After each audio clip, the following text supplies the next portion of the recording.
ओम नमः शिवाय। शिवजी सदा सहाय। ओम नमः शिवाय। गुरुजी सदा सहाय। गुरुजी तो सेवादार चैनल में आप सबका स्वागत है संगत जी। आज मैं अपना सत्संग शेयर करना चाहती हूँ। गुरुजी से विनती है कि मुझसे सत्संग शेयर करवाएं।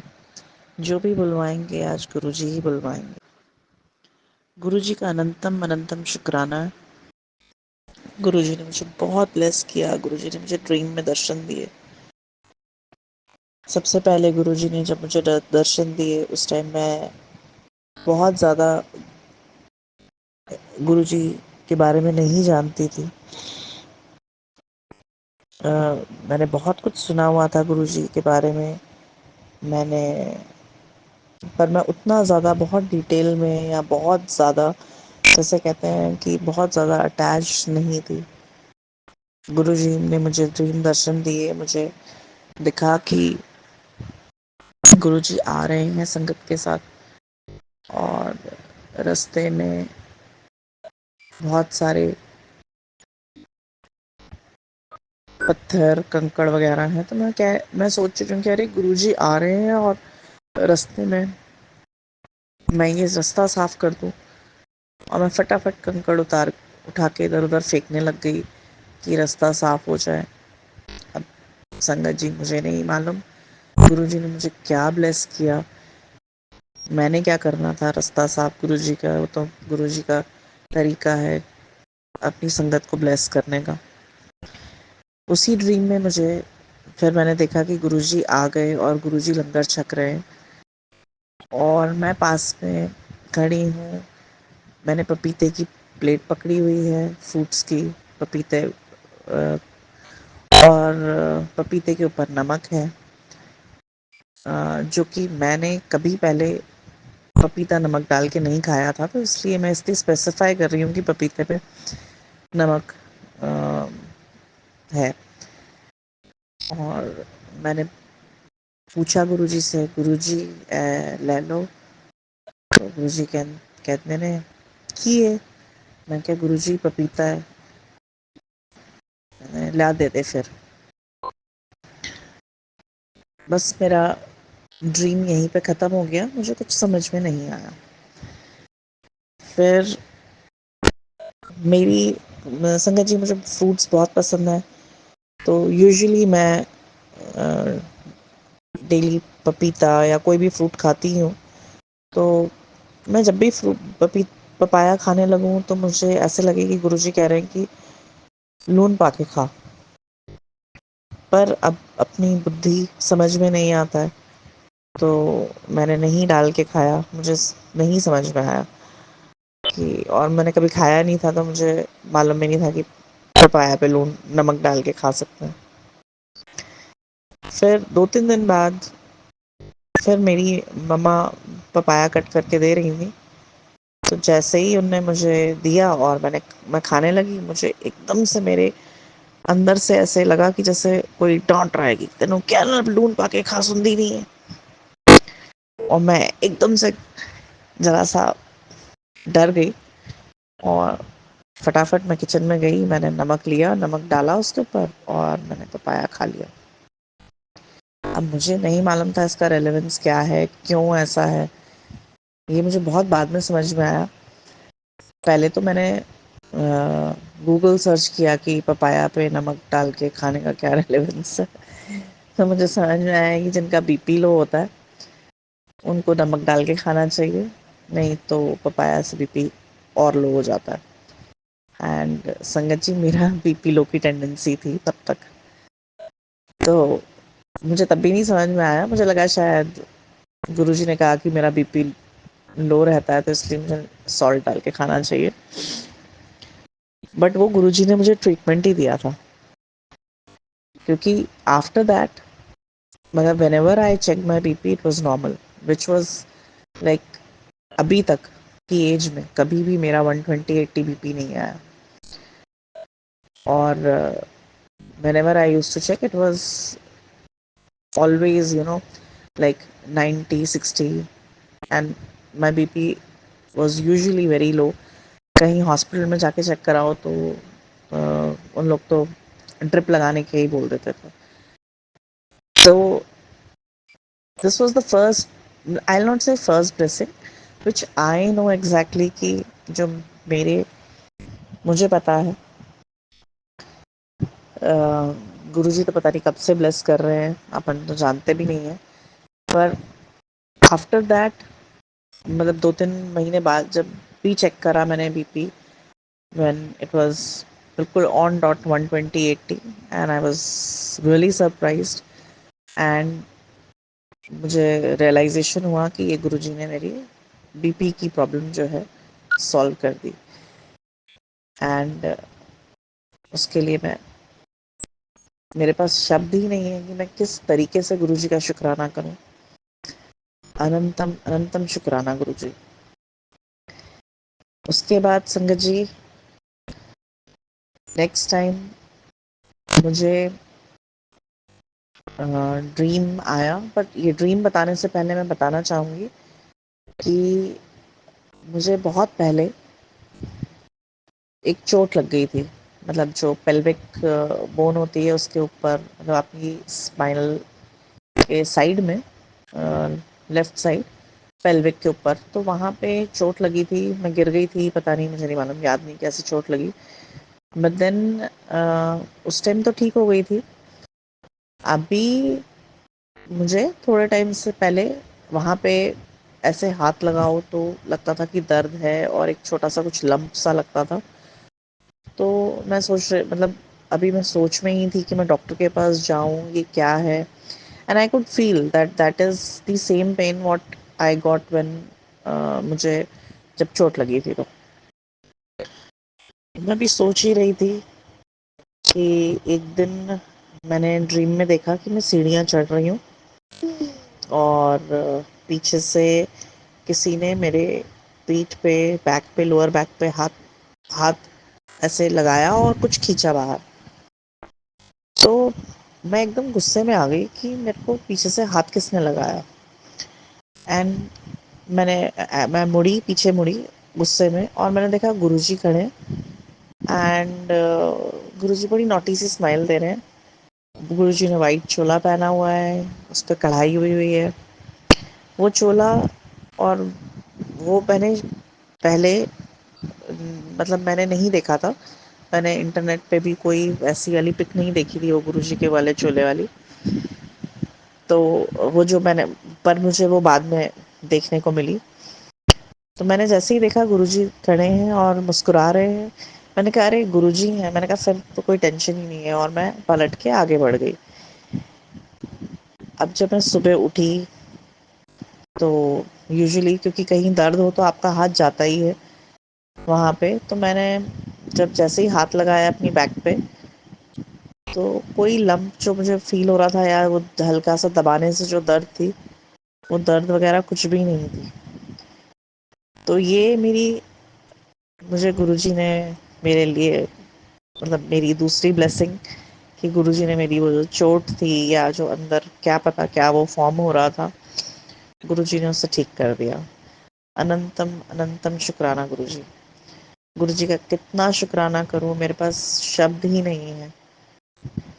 मुझे ऐसा फील होता है कि हम, हमारा वो लेवल ही नहीं है कि हम गुरुजी की कृपाओं का और उनकी ब्लेसिंग्स का हम शुक्राना कर सकें। सत्संग तो बहुत सारे हैं, हर रोज ही सत्संग है, हर रोज ही गुरुजी अपनी प्रेजेंस फील कराते हैं, और हर रोज गुरुजी की कृपा फील होती है, छोटी हो बड़ी हो, हम नहीं समझ सकते गुरुजी कितना ब्लेस करते हैं। कुछ चीज़ें तो हमें समझ ही नहीं आती हैं। मैं आप लोगों के साथ एक और सत्संग शेयर करना चाहती हूँ। मैं, एक मेरा कलीग है जो गुरुजी से बहुत ज़्यादा कनेक्टेड है। तो एक दिन उन्होंने मुझे फ़ोन करा और बोला, सिमरन, गुरुजी चाहते हैं कि आप रोज़ हनुमान चालीसा का पाठ करा करो, तो और आराम आराम से करो, 5 मिनट लगा के। तो मेरे पहले तो समझ में नहीं आई कि क्यों बोल रहे हैं। पर फिर क्योंकि ऐसा बोला उनने कि गुरुजी ने बोला है, तो मैंने शुरू करा। मैंने पहले दिन करा आराम आराम से, धीरे धीरे। दूसरे दिन करा। तीसरे दिन जब मैंने करा तो मेरा मन बहुत ज़्यादा जुड़ गया। मतलब जब मैं हनुमान चालीसा का पाठ कर रही थी तो मुझे एक बहुत ही अलग सा कनेक्शन फील हुआ। और यूजुअली मैं रात को सोने से पहले ये पाठ कर रही थी। तो मैं पाठ करके सो गई। जब मैं सोई तो मैंने देखा कि मेरे हस्बैंड एक पहाड़ पे खड़े हैं, क्लिफ पे, और उनके साथ एक लेडी है। और वो लेडी अचानक से नीचे गिर गई। और बहुत ही सुंदर, गोरी सी, प्यारी सी लेडी है वो। और वो जैसे ही गिरी, दो बंदर उसके ऊपर झपटे। और मैं एकदम डर गई। मैंने कहा ये कौन गिर गया और ये क्या हुआ? और मैं नीचे उतर के देखने जाने लगी कि क्या हुआ। और मैं क्या देख रही हूँ कि वो जंगल में बहुत सारे लोग उसको घेर के खड़े हैं। और वो पूरी लहूलुहान है। बंदरों ने उसको खूब नोच लिया है। और उसके सिर के पीछे से एक बड़ी सी जीभ निकल रही है जो ऐसे लपलपाती है जैसे। तो मैं बहुत डर गई देख के। पर चेहरा उसका बिल्कुल ठीक था। पूरा शरीर उसका ब्लड से था भरा हुआ। और मैं कह रही हूँ अरे आपका चेहरा।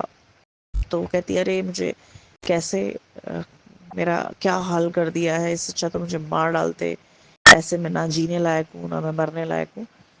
एंड देन मेरी ड्रीम यहीं ख़त्म हो गई। और मैं बहुत डर गई। मुझे लगा मैंने कोई नाइटमेयर था। और मेरे को क्या, मैंने गुरुजी को अरदास करी। मैंने कहा गुरुजी मेरे को बहुत डर लग रहा है, मैंने पता नहीं क्या देख लिया। सुबह का टाइम ही था। मैं उठी, मैंने अपनी मम्मी को भी बताया। मैंने कहा मम्मी ऐसा मैंने देखा, मुझे समझ में नहीं आया क्या है और मुझसे क्या गलती हो गई या क्या है। अच्छा संगत जी, मैं यहाँ बताना चाहूँगी कि मेरे को जब ये ड्रीम आया उस टाइम पे मुझे वर्टिगो का प्रॉब्लम चल रहा था। और मुझे वर्टिगो का प्रॉब्लम है और कभी ना कभी बीच बीच में हो जाता है। और इस बार थोड़ा सा वो प्रोलॉन्ग हो गया था, करीब ऑलमोस्ट 15 डेज हो गए थे मेरा वर्टिगो ठीक नहीं हो रहा था। तो मैं डेली दिन रात टैबलेट्स खा रही थी वर्टिन। तो अब मैं जब उठी, मैंने मम्मी को बताया। उसके बाद मेरे को जाना था ऑब्वियसली काम करने। तो मैंने सोचा मैं एक वर्टिन खा के जाऊं क्योंकि मुझे ड्राइव करना है, फिर डिफ़िकल्टी हो जाएगी। तो जैसे ही मैं अपने बेड के साइड टेबल पे झुकी बॉक्स में से वर्टिन निकालने के लिए, तो मुझे ऐसा लगा गुरुजी कह रहे हैं कि असी तेरी बला कटती है हुन, आज खा ले हुन नहीं लोड़ पैनी। एंड संगत जी मुझे एकदम घूस बम्स आ गए। मैंने उस दिन एक 8 mg वर्टिन खाई। उसके बाद मुझे मेरा वो वर्टिगो ठीक हो गया। मैं ये नहीं कहूँगी कि बिल्कुल मुझे दोबारा कभी नहीं हुआ, पर एक बार हुआ। पर वो it was a very minor kind of thing, एक दिन में ही ठीक हो गया। तो मैं ये, मतलब गुरुजी ने मेरी एक ये बहुत बड़ी ये भी प्रॉब्लम जो है ठीक कर दी। गुरुजी कहते थे कि, ऐसा मैंने सत्संग में सुना है कि गुरुजी कहते थे कि आप कर्मों का तो फल भुगतना पड़ता है और वो 90% अपने ऊपर ले लेते हैं, 10% आपको झेलना पड़ता है। और वो 10% भी वो हाथ पकड़ के पूरा आप निकाल देते हैं। तो मैं समझती हूँ शायद वो भी जो था मेरा प्रॉब्लम, गुरुजी ने इतने कम उसमें पहले ठीक कर दिया। दोबारा भी जब आया तो वो बहुत ही माइनर अटैक था, बहुत ही माइनर। मतलब within a day I just like felt like कि something has happened and then it was over. अनंतम शुक्राना गुरुजी, अनंतम शुक्राना। संगत जी ये तो बहुत बड़े बड़े, बड़ी बड़ी ब्लेसिंग्स मैं आपको बता रही हूँ गुरुजी की, जो उन मेरे को गुरुजी की ब्लेसिंग्स मिली हैं। और भी मुझे गुरुजी ने ड्रीम में दर्शन दिए हैं। मैं वो सत्संग भी शेयर ज़रूर करूँगी जल्दी आप लोगों के साथ। और मैं एक और बहुत छोटा सा नहीं कहूँगी, पर मैं ये कहूँ बताना चाहती हूँ कि गुरुजी कितना हर समय आपके साथ रहते हैं। तो उस बात वो एक चीज़ को बताने के लिए मैं एक छोटा सा सत्संग और शेयर करती हूँ आपके साथ। एक दिन मुझे सत्संग का एक इनविटेशन आया, तो मैंने कहा गुरुजी शुक्राना। और मैं सोच रही हूँ गुरुजी मैं क्या पहन के जाऊं। तो गुरुजी कहते हैं चिट्टा सूट पाके जाई। मैंने कहा चिट्टा सूट गुरुजी। अब मुझे उस टाइम पे जब मेरे पास जो वाइट सूट था वो थोड़ा सा हैवी था और थोड़ा सा अनकंफर्टेबल सा था। तो मैं सोच रही हूँ चिट्टा सूट थे गुरुजी बड़ा अनकंफर्टेबल है, सत्संग च पाए पा के ना बैठा नहीं जाना आराम नाल। अच्छा मैं सोच ही रही थी, सत्संग पे जाने का टाइम आया, तो मैं जब रेडी होने लगी तो मुझे समझ ही नहीं आ रहा, बार बार मुझे गुरुजी बोल रहे चिट्टा सूट पाके जाई। तो मेरे समझ नहीं आया। फिर एक मेरी वो एक और एक अलमारी है जो थोड़ा शिफ्टिंग में हम लोगों ने भी इधर उधर शिफ्ट करी थी, तो उसको उसका उसमें लॉक लगा हुआ था, हमने ओपन नहीं करी थी। तो गुरुजी मुझे ऐसा लगा गुरुजी कह रहे हैं अलमारी खोल। अब मुझे मालूम था वो मैं अलमारी खोलूंगी क्योंकि वो सामान रखे रखे शिफ्ट करी थी एक जगह से दूसरी जगह, तो वो हिल गया होगा और गिरेगा कुछ उसमें से। पर स्टिल मैंने चाबी लगाई और मैंने वो खोला। और जैसे ही मैंने अलमारी का डोर खोला उसमें से 3-4 सूट नीचे गिरे। उसमें से एक मेरा कोई पुराना सा वाइट सूट निकला एंड मुझे वो याद भी नहीं था। मैंने वो पहना, इट वॉज सो कम्फर्टेबल। मैं वही पहन के गई एंड मैं I was like literally I can't, मतलब I don't have words to explain कि what kind of feeling I got. Guru ji इतना ध्यान रखते हैं, गुरु जी को सब पता है कि आपके पास क्या है, क्या पहन के जाना है। आई रियली लव यू गुरु जी। मतलब इतना ख्याल रखते हैं कि आपको ये भी मतलब I really Sangat ji I can't explain that feeling to you and it was such a bless satsang that day. मैं वो पहन के गई suit, it was very comfortable, it was very light and I felt so connected in that day. Thank you so much, Guruji. And with that note, संगत जी, आज मैं ये अपना अपना सत्संग कंक्लूड करती हूँ। सत्संग बहुत है, गुरुजी के साथ हर दिन सत्संग है। मैं फिर और शुक्राना गुरुजी का, मुझे मौका देंगे गुरुजी शुक्राना करने का। Thank you so much Guruji. And संगत जी आप लोग भी प्लीज़ आप अपने सत्संग अगर हो शेयर करना चाहते हो तो आप हमारे चैनल पे